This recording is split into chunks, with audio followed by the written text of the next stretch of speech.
Hello, everybody, and welcome back to another episode of The Push with Nick and KP. I'm KP. Nick is here in attendance with me once again because today we're going to be going through our NXT recap for last night's episode of NXT, which was the Tuesday, 15th of July edition. How about we break everything down, everything that happened, just get into all the action that took place throughout the course of the night. We would start off on the heels of Women's Evolution PLE with the women who were mainly featured in the biggest match for NXT purposes. That would be Fallon Henley, Jasmine Nix, and Jacy Jayne, the Women's NXT Champion. Jacy Jayne coming off the back of a victory over Jordynne Grace, where Blake Monroe would come to, I guess, a little bit of realization, and she would attack Jordynne Grace with the NXT Women's Championship with a little bit of confusion there, and that would allow Jacy to get the victory. But Jacy would kick things off, basically saying how the other Fatal Influence members, they actually dropped the ball at the Great American Bash, but made up for her evolution in helping her retain her championship. Jacy would say that she shocked the world by winning the title and that she'll continue to shock the world. She's not done just yet. She starts to look ahead towards mashaslamovich and the title as a title match that's coming up at Slammiversary this weekend, saying that she'll be walking out with both titles. As she does so, it's one of the curses in WWE. You say someone's name, they turn up. That would work with Masha and she would arrive basically instantly afterwards.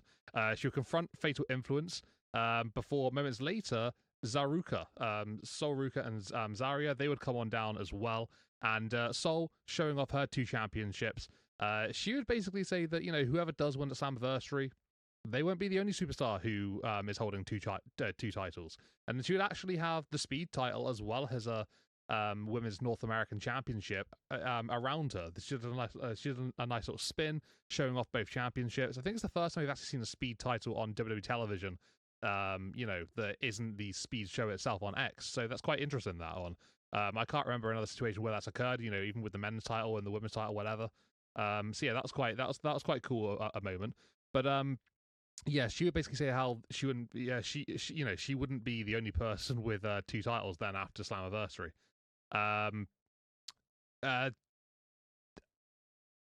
Then moments later, there'll be a little bit of back and forth between everybody before a brawl would erupt between all six women, and that would end the segment with basically a 3 versus 3 tag team match being announced for later on in the show, and that would be Masha and Zaruka taking on Fatal Influence. Going into the second segment of the show, we would actually have our first match, which would also be a 3-on-3 tag match, and this would be Trick Williams, the TNA champion, teaming up with Joe Hendry and Mike Santana to take on Dark State. Obviously, these three guys that aren't Dark State in this particular match, they'll be going at it for the TNA World Championship this weekend at Slammiversary, so more TNA influence on the opening parts of NXT here.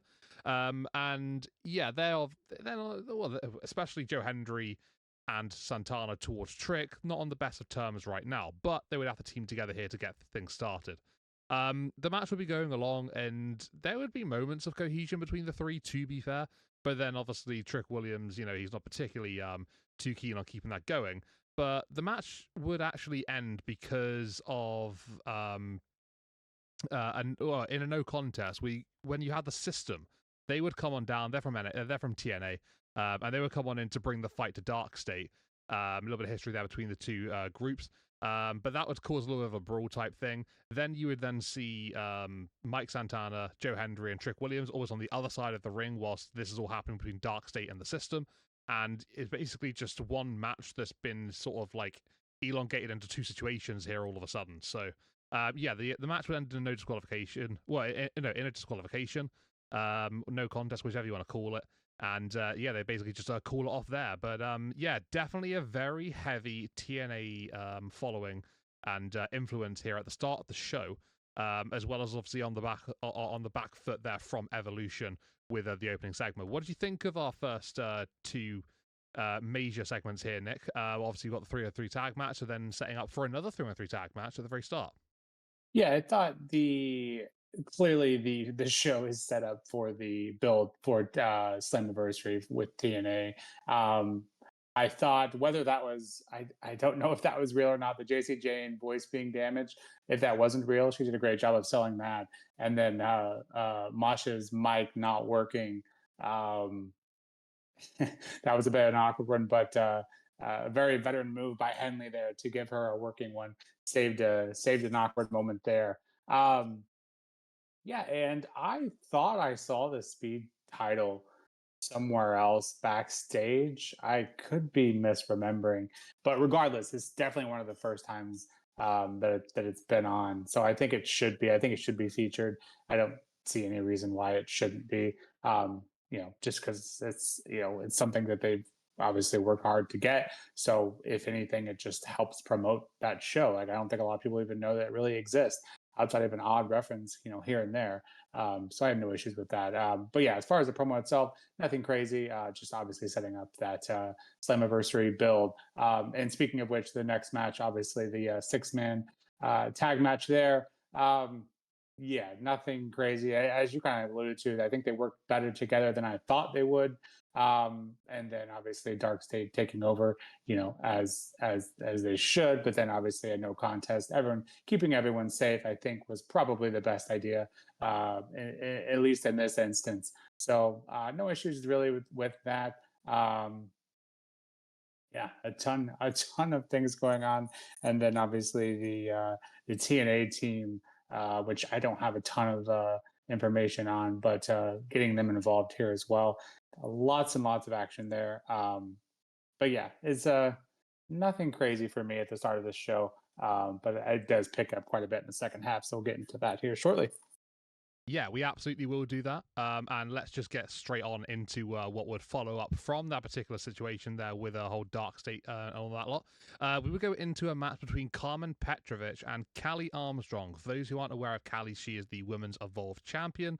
She's the inaugural Women's Evolved Champion as well, and has been for roughly a few weeks to a month sort of period now. Yeah, this would be a very quick fire match because they didn't really have a lot of time to get going. Once they sort of got into a little bit of a rhythm, we would have a very furious Jordan Grace storm down to the ring. And she would basically cause the match to end in a disqualification or a no contest, whatever we're calling it. And she would take out both women. So she would take out both Carmen and Callie, very furious and demanding that, she gets Blake Monroe ASAP.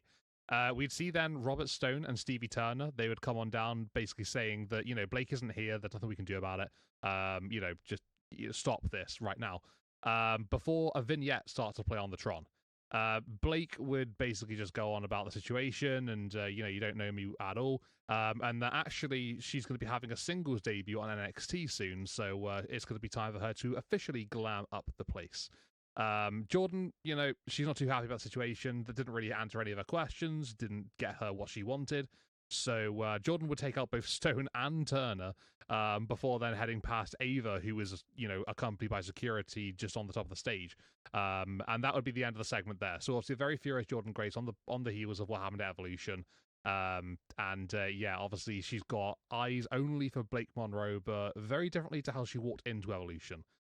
This was a much more vicious Jordan, and to be fair, rightfully so, she was screwed. So you can sort of justify her reasonings there.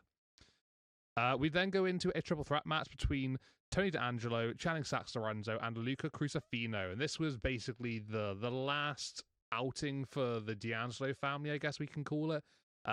Rizzo would set this one up last week via some sort of meeting backstage, in private between all three of them, and all four of them technically, including Rizzo. And she would basically set this match up to take place and just leave it all out in the ring, just do what you need to do, and then just we'll go from there. Basically, was the conversation that was had. The match was really fun. I enjoyed this contest. Thought it was a whole lot of fun to watch. We had chaos towards the end of the contest, which would see a spear from Tony D'Angelo onto Channing Sax-Lorenzo through sort of like a wall at ringside. After that, we would then see Tony D'Angelo basically just throw Channing Stacks out of this hole that just appeared in the wall from the spear, and it was almost as if it was like some comedy sort of dive from Channing. It was quite. I find it quite funny. Maybe I'm the only one, but just thought it was really amusing the way that he just sort of like torpedoed out of this hole in the wall. But yeah, whilst Channing was like slowly getting himself back into the ring, trying to get some space from the Don, Luca Crucifino, he was at ringside, and he would get hit by a spine buster from Tony D'Angelo, and he would go crashing through the announce table. Tony D'Angelo very quickly after that would charge into the ring. He would hit a spine buster then on Channing Sax Lorenzo, and he would win this triple threat contest.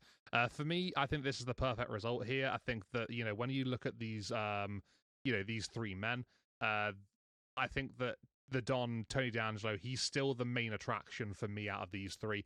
Sure, Luke Crucifino, I think, has had, a great turn recently. I think he's doing a lot more for himself, put a lot of stock in himself, and I think, he's come up from that, like, a lot better than he was beforehand. And Channing Sax Lorenzo, yeah, I've been quite impressed with what I've seen from him recently, but I think that, out of the three men, the shining star out of the three is Tony. So, yeah, for him to win this one made a lot of sense. I think it's the right call. And, whether this is the last of all the D'Angelo family stuff, we can obviously wait and see, but it's believed to be. So let's see where all three of these men go from here on out. And, yeah, what's next for Tony D'Angelo, especially after that big win. We would then get a promo segment, which would see Josh Briggs, Obafemi, and Yoshiki Inamura all involved. Josh Briggs would start off. He would say how Yoshiki squandered his opportunity against Obafemi at the Great American Bash. He said that this business is too cutthroat to not try and win by any means necessary, and you got to do what you got to do. He would say that he's had some of the best matches in NXT since his time here, and that he's never had a sniff of the NXT title, but yet Yoshiki Inamura hasn't been here for that long, and he's obviously had the opportunity. Obafemi, he would come on out to confront Josh, basically saying that, he ruined the match at the Great American Bash because he's jealous, and that's all it was. Briggs fighting back would basically say that Oba was pushed to his limits by Yoshiki Inamura, and that actually the champion is breaking. You can see him breaking apart slowly. Sooner or later, Yoshiki Inamura would arrive, basically saying that Josh Briggs doesn't speak for him. He can speak for himself. Oba would go on to say that Inamura deserves another shot at the title, before Briggs goes on to say that because Oba knows that Yoshiki won't do whatever it takes to win, and he's comfortable with that. That's the only reason that he's given him the opportunity. So maybe just like a little bit of like a insult there from Josh Briggs towards Yoshiki Inamura, but also towards Obafemi as well. So quite interesting there. The dialogue from Josh Briggs makes it seem like it's almost like a little bit heated between not only him and the champion, but him and his tag team partner. So that's quite fascinating. That Inamura, he'd basically weigh in saying that he would do whatever it takes, but he'll do it with honor, and that's been his persona, his gimmick for the last couple of weeks. That's what he's been saying. He's always going to do it with honor, and that's what he's all about. Briggs was go on to suggest a triple threat match next week for the NXT Championship. Sounds like a great idea to me. I'm really keen for that one. And moments later, there'd be a bit of a brawl between the three men. That would ultimately lead to Josh Briggs accidentally hitting Yoshiki Inamura when he's sort of going after Obafemi. And then, all three would really stand up to one another during the segment. So it was quite an interesting back and forth here between all three men. I think the NXT title picture is really heating up. Yoshiki Inamura had a bit of intrigue going into it, but now Josh Briggs, this temperamental sort of bomb waiting to explode sort of type situation, but up in his head, it's a nice combustible element to add into the mix. So yeah, looking forward to that triple threat match next week. This was a great segment, I thought, and it just continues to progress it really well. Then we had our main event. That would be Masha Slamovich, Sol Ruka, and Zarya taking on Fatal Influence, as foretold at the start of the show, between that promo earlier on. And Fatal Influence, they haven't had the best of luck recently. JC Jane obviously winning with their NXT Women's Championship and holding on to it. That's probably the biggest luck they've had. But when it comes to other shows, they tend to take some losses. And that's exactly what happened here in this one. JC Jane would once again be pinned, but this time she would be pinned by Masha Slamovich, her opponent at Slammiversary. So obviously you can take that as you will. Does that mean that, Masha's going to just roll into Slammiversary and pin JC Jane again, take the title? We'll have to wait and see. But as for this particular matchup, it was fine. It was good. It was a fun contest between the six women. But it wasn't just the 6, because at one point we would have the culling come on down. That would see the likes of Izzy Dame and Tatum Paxley, as well as the guys. They would also be there. But also Hank and Tank would come on down, and they would sort of like even the odds here, especially between the guys, especially. But Solruka and Zara, they got up in the face of the culling girls. And that would actually give Masha Slamovich a little bit of against the odds type situation, but she would handle fatal influence, and then she would pin JC Jane to end the contest. But it was like I say, it was quite a fun match. There was a whole lot going on towards the end, especially with those two clashing teams on the outside, and then the culling being involved as well. Being seen off by Soruka and Zarya, whilst Masha would get the win. It was quite a nice main event. I think probably for me the second best match on the card, but still a very enjoyable one nonetheless, and sets a very big seed going into Slammiversary, which is obviously a very important part here, for the upcoming weekend. Nick, what did you think of our second half? You said that there was a lot going on, and absolutely there definitely was. Jordan Grace is on a tear. Tony D'Angelo with a big win, putting the family behind him. That promo from Briggs, Oba, and Yoshiki, and then Masha with a huge win. Yeah, continuing on the speed championship. It was nice to see Callie Armstrong get involved here with the Evolve Women's Championship. Unfortunately, not much of a match. Obviously, Jordan comes in, takes out a lot of them, I've been saying this for a while, but this is the Jordan Grace that I want. I think this is the Jordan Grace that will work best. The high intensity, if not a heel, then at least the kind of this motivated character, I think will work best. And then, keeping Blake away for now, I think will only heighten their interactions when we eventually do get them. And that video package of Blake inviting her to attend her singles debut next week. I thought that was great as well. The triple threat between Crucifino, Stacks, and Don, or the family as they were formerly known as. I've said it before, I'll say it again. This match should have been on a PLE. Honestly, no reason why it shouldn't have been on last weekend. That's just my opinion. For as long as we've known these guys as the family, this is a big deal. This is the blow off, or at least we as of now we think it is. So should have been over the weekend, but regardless, this was a good match. I think they could have given it some more time had it been over the weekend. But yeah, this is my opinion was the best match of the night, and I do think the right man won in the Don. And hopefully not coming off repeating myself too much, but I do feel like this gimmick probably wouldn't have worked on main, but I would have liked to have at least seen it tried. But regardless, I think all three men here have potential and the ability to be single stars. So I'm certainly okay with splitting them here and seeing what they can do on their own. The Josh Briggs, Obafemi, and Amora segment. I didn't care much for this one actually. Obviously have the same bits we've been seeing, and Amora getting involved to defend his right to fight for honor, and Josh claiming he'll do whatever it takes. Oba clearly siding with Inamura, saying they had a great match that was interrupted. And then the triple threat, interesting that we're already getting that fallout.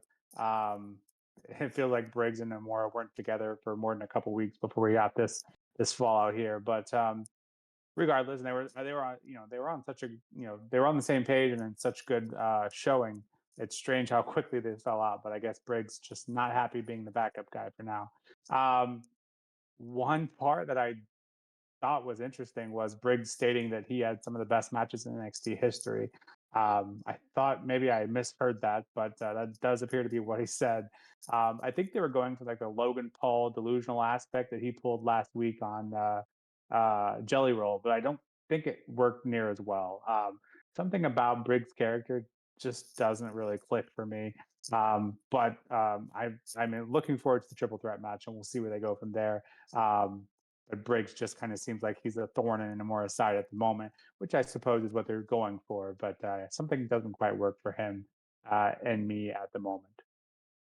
And then, the main event. Obviously, the Coling getting involved here to add to the chaos that was already there.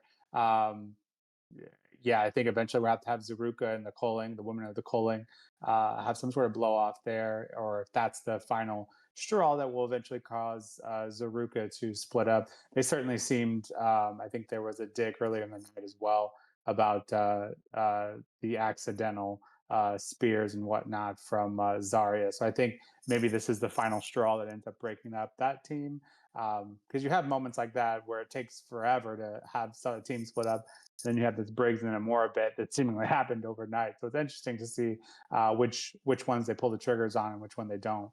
But yeah, obviously the elephant in the room being that JC Jane took yet another pin in a tag match. So this time with Slamovich getting the win.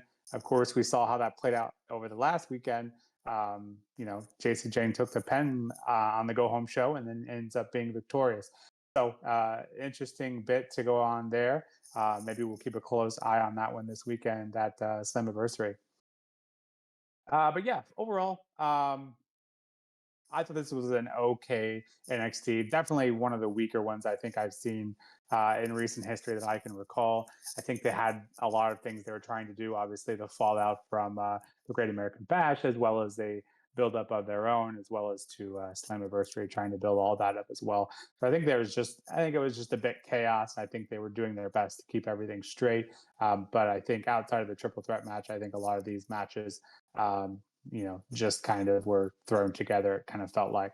But I love the relationship between NXT and TNA, so I hope that continues on. Obviously, it'll be a little less chaotic after this week, hopefully. But overall, I give this one a 6.5 out of 10.